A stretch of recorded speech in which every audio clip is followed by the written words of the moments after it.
Hello, everyone, and welcome to our next Outer Space chat. Hi from me, Sophie in London, and hi from Copenhagen. Thank you so much for taking time out of your days to come and join us for this chat. We wanted to talk to you a little bit about the latest article that we have posted on Medium and the kind of subjects that we've been looking at. So the article we posted last week sits within the series that we've begun on space shifts, and it looks at actually the big moves that are happening within the realm of workplace, or actually what we might want to call maybe working environments, as actually the work is less and less actually defined as being one particular place. So the piece that we've posted is an overview and looks at the kind of ongoing and emerging shifts that we've spotted. And it also, of course, looks at the co-working phenomenon, seeing as it's so intrinsically tied to anything to do with workplace. So what we're going to do today is actually not really take you through that article, but instead we're going to take you through lots of hopefully fun and inspiring case studies, which we hope together with the article will help you kind of paint a big kind of wide, broad brush picture of some of the big shifts that we're noticing happening out there. I'll hand over to Mai now, who's going to kick us off. Great. And before we start our hello, everyone. Sorry. Before we start our slide presentation, I'm just going to take a few steps back to our live chat that we had with you guys a few weeks ago, where we talked about Nike's new retail concept called House of Innovation. And we mentioned the fact that when Nike introduced their new retail concept in their press releases, they used the terms living and breathing to describe these stores. And when we were chatting about this to you, Sophie and I took a slightly critical stance because we were wondering, well, these new spaces are definitely breathtaking. They're stunning, but are they really living and breathing? And those are quite big words for Nike to use. And we were a little bit unsure what it was that would classify them as living and breathing. What we assume when it comes to these, the House of Innovation, is that Nike are referring to the way that digital is kind of interwoven throughout the space, and the way that the consumer experience is made a lot more seamless. It's made a lot more kind of customizable, and it's definitely more dynamic. So maybe that's what Nike mean by the stores being living and breathing. They could also be referring to the facades. Especially the one in New York. The facade is covered by this kind of undulating glass panel, and the panel, I think, is carved at the exact angle of the Nike swoosh, which is quite fun. But the way that it's angled also means that it reflects both the interior and the exterior, and that kind of way of reflecting actually means that the space itself looks like it's in motion. Apparently, I haven't seen it myself, but that's what one of the articles said. And we were wondering, well, maybe that's what Nike mean by living and breathing. But that's a whole kind of long tail to say that we think these terms, or these two words, living and breathing, are really key when it comes to looking at the new types of retail concepts that are happening, but especially when we look at what is happening within workplace design. This idea of being living and breathing is something that's becoming increasingly important when it comes to what we expect our environments for work to be, to the way that they're shaped and the way that we can interact with them. And we expect these kind of the office of the future, in a way, to respond directly to our needs, to adapt to our shifts in our states, and also, really importantly, these new working environments should in no way be controlling, but actually we need to be the ones that can control them, can control the environments, and be able to shape them according to our individual needs and according to kind of what we need at that moment, and in a way seamlessly work with our human states. Moving on, I think we hear this all the time, that the line between work and life is blurring. But for this exact reason, the spaces that we work in need to, in a way, be more living. If you can say it in that way, they need to adapt to the living and breathing creatures that we are. And in some kind of ideal world, if our working environments could actually be by our sides, kind of living and breathing with us and fulfill our every need on demand and instantly, then that might start to kind of fulfill some of the crazy asks that we're putting on space today. I don't know. We're kind of starting to see this with some of the really super smart building, smart technology that's being embedded into the buildings. But we're also seeing this in some more quite innovative, flexible solutions when it comes to furniture, and also when it comes to the way that we're laying out office spaces. And all of these kind of individual elements and design solutions are starting to hint at a future where work environments are definitely becoming more alive. And in a way, we're seeing that more clearly within the sector of work than we are already seeing within the sector of retail. And, you know, I think that once we get into some of the cases, this will become a lot more clear.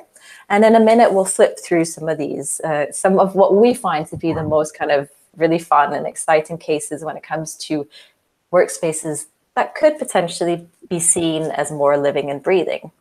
But one thing I just want to say before we kick off is that actually the most important thing when it comes to good workplace design, research has shown, and we know that ourselves also, is that it's actually not down to whether the space is embedded with technology, and it's not down to the actual practicalities or physicalities of the space. What's really important is the people that are within it. What really matters is community, a sense of belonging, a sense of personal kind of purpose and ownership and agency. All those human needs and traits, that's what really means, that's what really shapes a good work, or I guess a flourishing, working environment. And that's what really is kind of an empowering experience when it comes to work. So with that said, I just want you to keep that in mind, that what we're going to be looking at in this presentation is purely spatial design and not so much the kind of more human factors that are also crucially important. So I'm going to be sharing the presentation now through my screen. So I'm going to take you through. Okay, here we go. Is it up, Sophie? Yeah. Can you try again? I'll try one more time, sure. Let me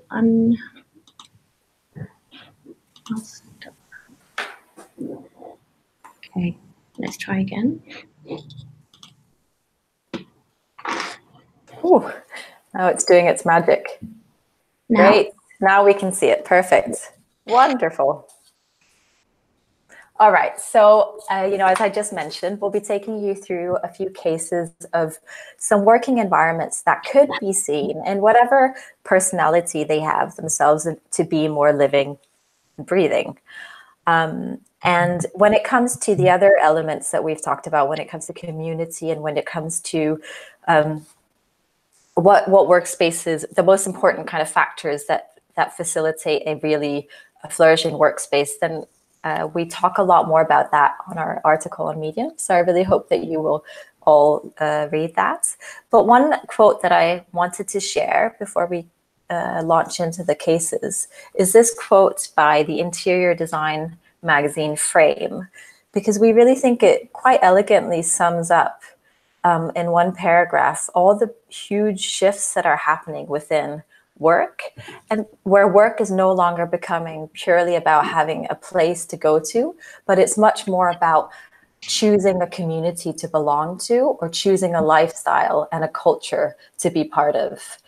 And the quote is, "From co-working spaces to campuses and cafes, the workplace typology seems wider than ever. As the genre broadens, we see an exponential growth in the services on offer. Work, play, and rest converge. Offices double as hotels, fitness clubs, and restaurants. With hospitality at the forefront, the latest workplaces are where people not only need to be, but where they want to be. Functioning as microcosmic cities, they forge a sense of community." And it's this notion of where people not only need to be, but where they want to be, that we think is going to be really important moving forward. And in our article on Medium, we started by defining what we see to be the foundation of all these shifts that are occurring within working environments.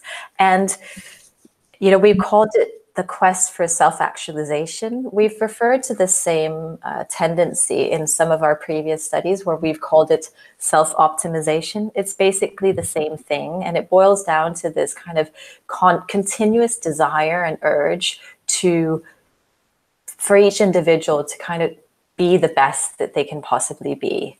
And this term, self-actualization, refers to Maslow's hierarchy of needs, which is like a pyramid that goes through all the basic human needs. And it starts with like the fundamentals as food and shelter, and then it moves upwards towards like love and trust. And then as each need is fulfilled, as humans, we kind of want to go for the next need in a way. And the top of the pyramid is self-actualization. And we really think that across a lot of sectors, actually, especially retail and very much work, this quest for self-actualization is shaping a lot of the environments.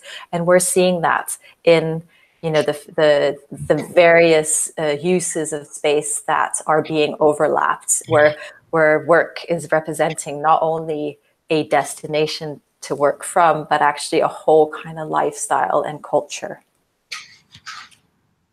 And from that, space is obviously changing shape, where it's becoming much less about the actual physicalities. It's much less about a one destination, but it's all about the experience of actually working within that chosen company or brand or whatever. And I think with all those words, I will hand over to Sophie to run through some quite hopefully exciting cases. Thanks, Mike. So the first case we're going to look at here, what we're going to do is run through a series of very, very different cases. And what we've pulled out is really kind of what we think are the most exciting or interesting, inspiring lessons learned and kind of takeaways from each of these. So this first case here is Gusto's new headquarters in San Francisco, designed by the architects and strategists at Gensler. There currently is a huge debate going on about the benefits or not of open plan. And actually, there's a huge movement at the moment asking whether we should be going back to more enclosed offices or work environments. So the design group Gensler, along with actually their client Gusto, actually made a quite clever and kind of democratic choice here. And what they decided to do was actually involve every single one of Gusto's employees in the whole design process. Now, by doing this, what they did is they empowered all of the employees in the sense of giving them some ownership over how the space was going to be shaped.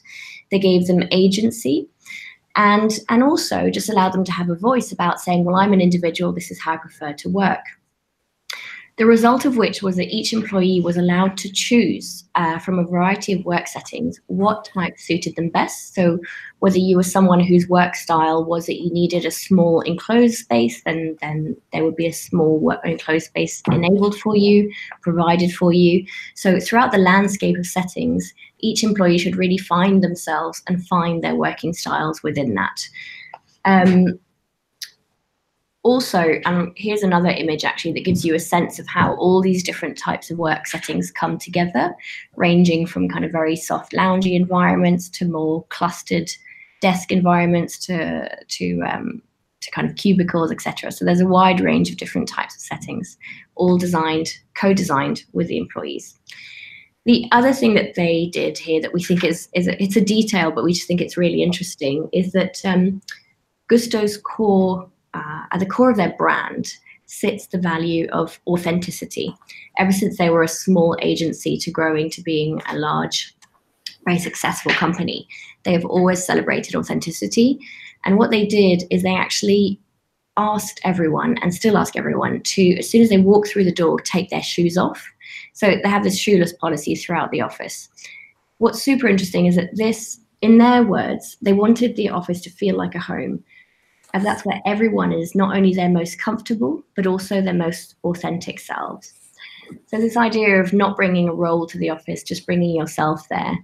And aside from doing kind of what it says on the tin, which is, yes, sure, it made everyone feel super at home, which was great. It also did something else, which was that it created a kind of equalizer across the business, in the sense that it actually enabled a kind of breakdown of the hierarchical boundaries, because everyone was, in this instance, very literally actually standing on the same footing. So there was this very simple gesture put into place, but that, coupled with this notion of co-designing the environment, are two very strong moves towards how to empower your employees and give them a sense of agency and meaning and purpose within their environment. A very different example here is Toys Factory in Tokyo, which is a record label's new office space. This one is, the reason that we think this one's very interesting is that it's very much defined by its resourcefulness and kind of very smart use of mobility. Now, what you can see here on the screen is actually a desk that's near a window, and it's fitted onto a track and has a kind of rail system with wheels. So the desk is fully movable. I'll show you another shot of the kind of wider shot of inside the office. What they've done is they've actually planned the whole layout around the architecture of the building, which is that they've looked at where the windows are on the perimeter all around the building, and they've actually created the lines for the layout based on that. In some ways, that sounds like a very rigid kind of grid system, but actually what they've done is within that system, they've allowed for all of the spaces to be highly mobile and adaptable. So the spaces are on, they have tracks in the ground, tracks up above, and rails everywhere and wheels everywhere. So we just think it's quite an interesting example of something that enables a great level of mobilization in terms of furniture and actually the different spaces, how they can flow. And it also shows how actually a space can actually be very flexible, even if it's set within a quite given framework, which we tend to be given obviously within the physicality of a space. Another very different example is for Pernod Ricard. Actually, this is for it's not Pernod Ricard themselves, it's actually for their innovation arm called BIG, which stands for the Breakthrough Innovation Group. So it's their innovation arm, their headquarters based in Paris. This was designed by Studio Malka, and I think we definitely feel that this is a very interesting feat actually when it comes to interior design and malleability. Now, the brief that the designers received was to design somewhere that would be as fluid and open to constant change as BIG's working mindset. So they very much wanted the space to be, as Mai was talking about earlier on, a kind of living, breathing representation of the people and the minds and the work happening within the space. Now, overall, how they actually attack that brief, it looks, from the outside, it looks actually quite a strict layout. The spaces are divided into 3 floors. You've got a think tank in the attic, which is a space for creativity, a do tank on the street level, which is a space for, it's a development platform. And then they've got the make tank on the lower floor, which is the kind of an amphitheater and a kitchen area. Now, overall, already just divvying up the space in those ways sounds like quite a traditional way to be breaking up workspace. But what they've done, which to us is really exciting, is that within these spaces, they brought in something that they have, the designers themselves, call mutant furniture. And they actually refer to these as Mufu. So what we're seeing here is the rise of Mufu, and we think it's pretty awesome, actually. It's a very clever response to everything we've been speaking about so far in terms of the future of spaces and the spaces becoming more malleable. We keep talking about malleability being defined by, in somehow, maybe perhaps technology, and saying that spaces can't yet quite be as malleable as we might like them to be because the technology isn't there yet within the surfaces and the environments.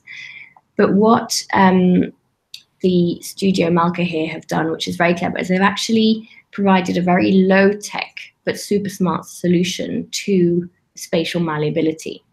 The way they've done that, they define their MUFU, mutant furniture, as being stretching design scales and merging different uses into one piece. So obviously there's a high level of consideration for each piece and each volume and how it works and how it's used. They actually break down the MUFU into two categories. They have the mutant ground. Now, if you imagine it, it's kind of like volumes that are extruded out from the ground. And actually, I might take the next image to show you this a little bit more. So the volumes are extruded out from the ground, which is this mutant ground. And these volumes have actually been designed in ways that have been considered to accommodate lots of different settings, whether it's working or meeting, etc. And there's a level of flexibility within those. The second category of their MUFU is stealth furniture. So alongside their mutant grounds, they have furniture which is almost kind of like a camo system. So they very cleverly use materials and volumes and surfaces to work together in a combination where actually, in this instance, the kitchen and all its storage actually disappears. They use mirrors and reflection as ways to make certain elements of the space appear and disappear. So it creates really interesting kind of optical effects in the sense that there's lots of reflection and it emphasizes the perception of space. But again, it very much does what we've been talking about consistently, which is it means the space can change, it can adapt, takes on different forms and suits many different needs.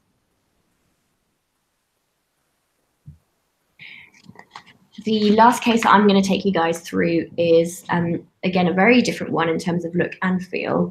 It's Artek, who are a furniture design agency. It's their new HQ in Helsinki. This has been designed by London-based interior designer Seville Peach. And actually, just one thing to note about Seville is that she is a designer who has actually very recently been commended for the fact that she consistently strives to weigh in the importance of emotional well-being in all of the workspaces that she designs. And actually this solution that has been created very much speaks to that. It speaks to putting people at the heart of the design and their well-being and the rest flowing out from that. For Artek's new HQ, the kind of underlying aspiration was to foster face-to-face encounters in an increasingly digital age. Two things that they did in this space that we really love. One is that they very much wanted to celebrate kind of freedom of use in the space and make people just feel like they could flow in the space in a very natural and easy way. And so what they've done is they've removed all doors. Apart from on the toilets, there are no doors in the space. They've used curtains in some areas. So again, there is the potential for privacy, but there are hardly any actual kind of wall surfaces or hard surfaces or anything that is necessarily solid in terms of a division. The other thing in alongside this is that they've actually created in the center of the space what they call the marketplace, which is very much the social hub of the workspace. This marketplace is kind of designed around a kitchen environment. So it's the idea that the whole space comes from this desire to come together, eat together, share good times, and the rest of the activities revolve around it in this doorless environment. The other thing that we love about this space, the second aspect that we just thought was really brilliant, simple but so brilliant, is that actually it's a 470 square meter space, so sizable. And in that whole workspace, they've only placed one bin. Now, it goes against everything you do when you're working in workplace design to have one bin within an office. It's genius for two reasons. One is that, first of all, it obviously makes everyone think about waste. You know, do I actually need a bin? Should I be throwing this away, etc. But the other thing it does is that it encourages mobility. So you have to get up from your desk and actually stop staring at your screen for one split second and get up and walk quite a distance to get to this bin. And in the process, what it's doing is that it's encouraging encounters and kind of serendipitous conversations along the way, bumping into people. So it's this whole encouraging and fostering social cohesion, sense of community, gathering around a kitchen, which are very much the kind of aspects that we see in more socially led environments, such as perhaps a home or a cafe, but seeing those kind of rules and behavioral patterns actually applied into a workspace is really interesting and shows a very considered design. And the last thing I'm just going to say about this one is that for us, the biggest takeaway here, and very similarly to the Gusto case study, is that ultimately, for all the future of these workspaces, great design is key. But actually, that great design has to go hand in hand with some really thoughtful behavioral shifts as well. And one has to support the other. So whether it's saying all our employees are going to be shoeless, or whether it's saying in this whole huge workspace there's only going to be one bin, it's making those kind of decisions as part of the design of the environment, part of the intention, that really change the way the space is used and experienced and benefit its users. And I'll just take over for a few more case studies. We're trying to give you quite a wide variety of different tendencies that we're seeing. So we're hoping, they really kind of shift from quite visually or aesthetically quite different styles. But where the previous case, the Artec HQ, was very much focused around emotional well-being and human interaction. This one is much more kind of a more visually, I guess, conceptual way to encourage us to move more. It's a office space for Intellition, which is a 60-person, roughly, IT company based in Bangkok. And the 60 employees, they are quite mobile. Like, they actually don't need a fixed desk. So Intellition decided to base the whole concept for their office around this idea of mobility. So they actually have hardly any fixed desks, but they have all these amazing ways to move around the space. And that's in as much kind of the big gestures as you can see here with the monkey bars. You can see it with the pull-up, I don't even know what they're called, the punching bags. But also there's like small details, such as like things that you can use to exercise your hands so that you don't have trouble with your wrists. Or there's some like little areas for rest dotted around. And this is quite just a fun, I guess, approach to how to integrate movement more into the workspace, which we hear about all the time and which a lot of all companies are doing anyways. So this is just another shot from the interior where you can see all the different kind of components. And moving on to something which kind of ties into the same thing. So a lot of these tendencies all tie in together, but what we saw before was, in a way, movement and work merging. And there's this whole, across all functionalities and sectors, there's this idea of space being quite multifaceted.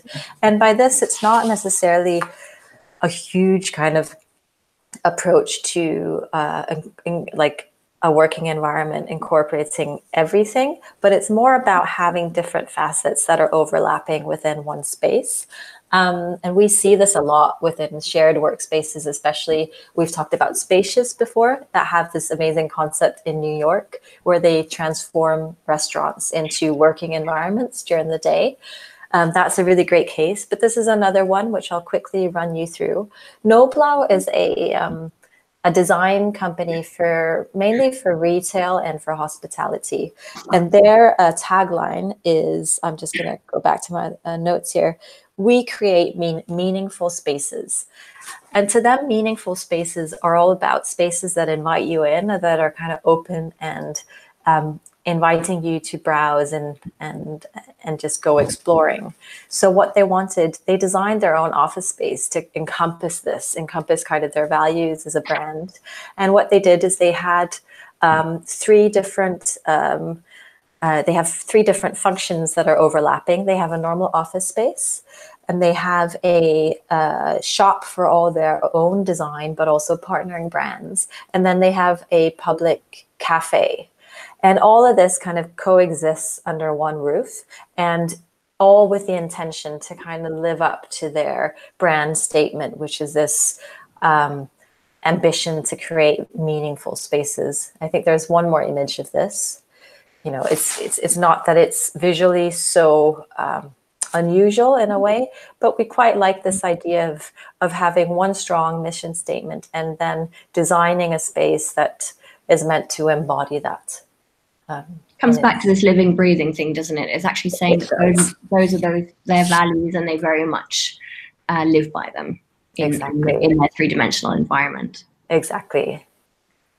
And another kind of completely different element to this living, breathing is the fact that some brands are also taking this idea of experiential and really layering that onto their offices. The image that we showed, I don't know if you remember, but the first image of the slide was also from this office space, which is a office space for a Japanese video and gaming platform.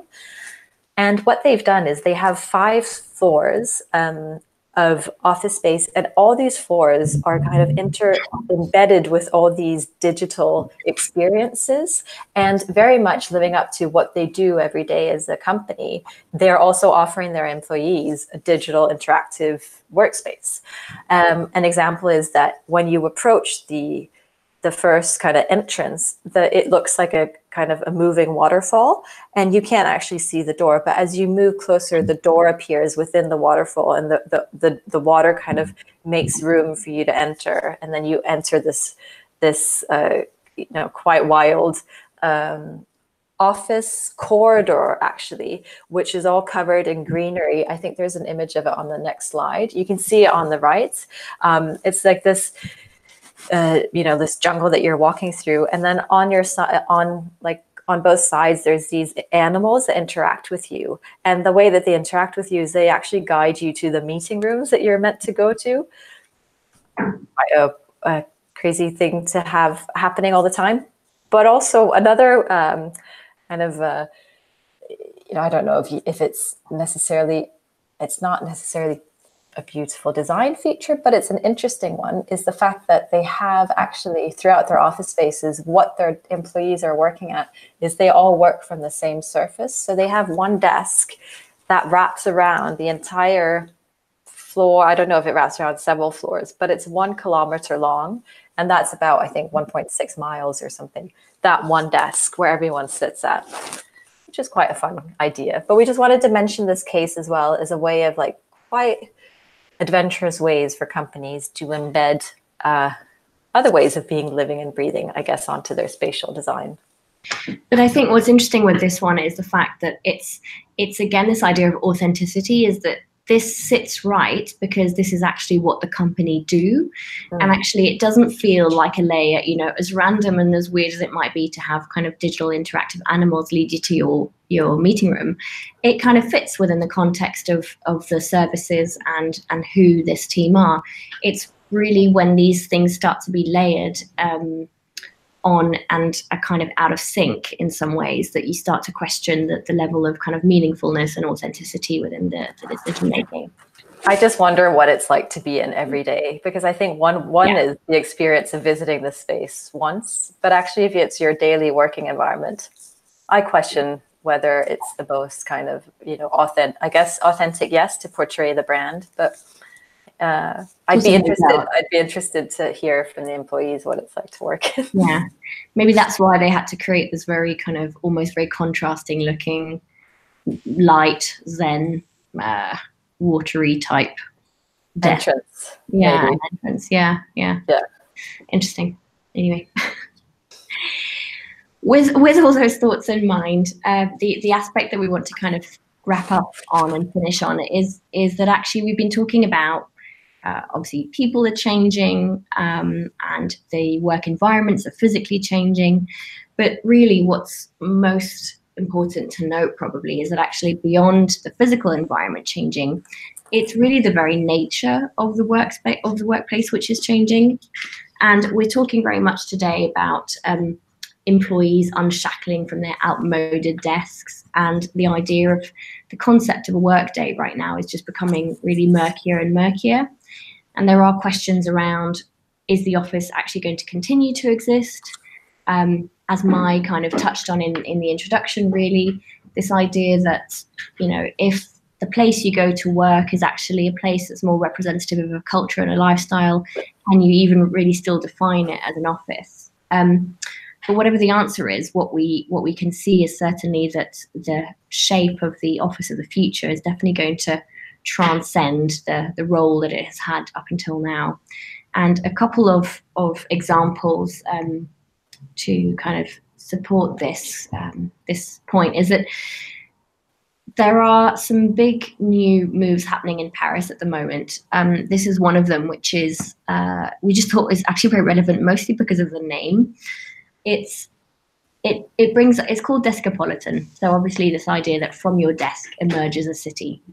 Now, this has brought up a lot of conversations and thinking for us around the fact that, well, as we have touched on in a previous chat with you guys, we have seen the moves from the workplace, even like in the last 10 years, saying, well, we are now these global nomads. The world is our office. We can travel. We are totally mobile, and it's amazing to be exploring and moving in this way.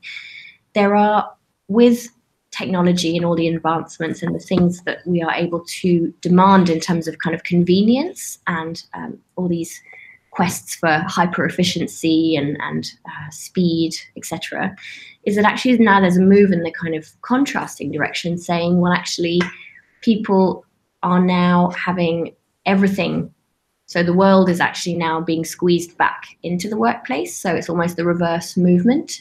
You don't need to move from your desk because your desk has access to a gym, it has access to a cafe, it has access to potentially even childcare or various other services that are provided within the environment. This is just another shot of Descapolitan, kind of showing the cafe restaurant area within that. And a more exciting version of that same concept is also in Paris, which is called Station F.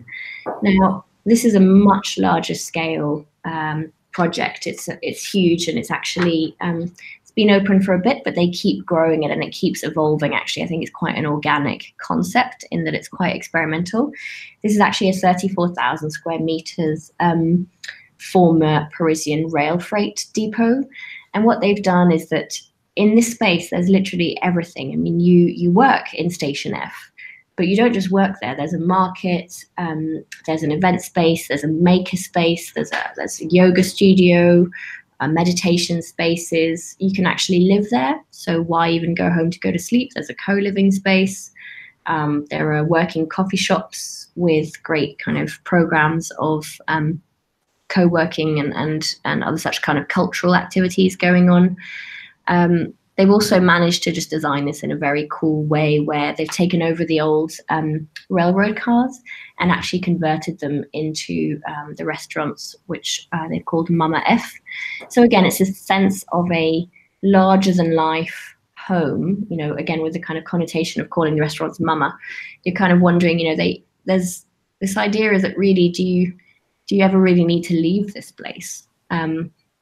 And we've got another shot of the inside here where you can see some of the different types of working environments within. Isn't it also one of the largest co-working hubs or like startup hubs? It's the world's biggest startup campus. They've kind of, it's an interesting one because, you know, the question you were raising earlier on, Mai, about how do we even define these spaces if they're not a workplace, if they're not one thing, not another. This is in this instance, they've actually called it a campus. But, you know, this is not about being a student. This is not about, but it's embracing the kind of lifestyle that goes with campus living, where actually you've got everything in one place and you don't have to leave the campus really ever because it's all so convenient. And overall, I mean, it's a great design. It's very enticing. They've done it really well. But it does promote this idea of living and working and eating and playing all within one space. And then you would imagine also with the same people. So you are socializing with your work colleagues, which some studies write about as being a great way to actually develop bonds with your working colleagues. But at the same time, you then question, well, where are these boundaries and where does your social and actually private life actually start? And do you even have one? And that's exactly the question that we have been asking ourselves over and over again as we were writing the latest study, but also as we were putting these cases together. And this is just the last slide that we'll leave you with. And it's our ponderings around whether as work life and as personal life is fully intertwined, is that actually making our lives better, or is it just making our work better? And in some ways, if life equals work and work equals life, then what happens to the idea of work? Do we need an entirely new name for this? Do we need, does the office cease to exist? Or do we no longer have workspaces? Maybe they're all called stations. I have no idea. We have so many questions, and we're super intrigued to see what's going to be happening. And also, we're a little bit cynical at times, because are we as knowledge workers, are we setting ourselves up for kind of a life work framework that can help us find purpose and meaning and help us on this quest to self-actualize? Or is this all kind of adding up to a future where we're becoming quite a stressed out workforce with no boundaries set in place and no kind of limitations to help us find our balance? We're not sure. We're kind of... We hope not. What, sorry? We hope not. We hope not. We keep going, we keep seeing all the exciting things happening and all the kind of the possibilities, but at the same time taking a little bit of a cynical step back. But we're definitely excited to keep observing and to play a part in the future to come. And with that note, we will just say goodbye. Okay, so guys, thank you so much for taking the time to tune in. We hope you have a great day. If you haven't had a chance to read the article yet, it doesn't cover at all the same things we've looked at now, so please go on our Medium page and have a read. We've also had a workplace strategist kind of give her all her, she actually works for Gensler, to kind of help us with some of her insights. So the piece is quite thoroughly researched, I'd say. So we hope that you'll kind of refer to it, and also hope that it will inspire you in your working day. Thank you so much, everyone. We hope to see you next month. Take care. Take care.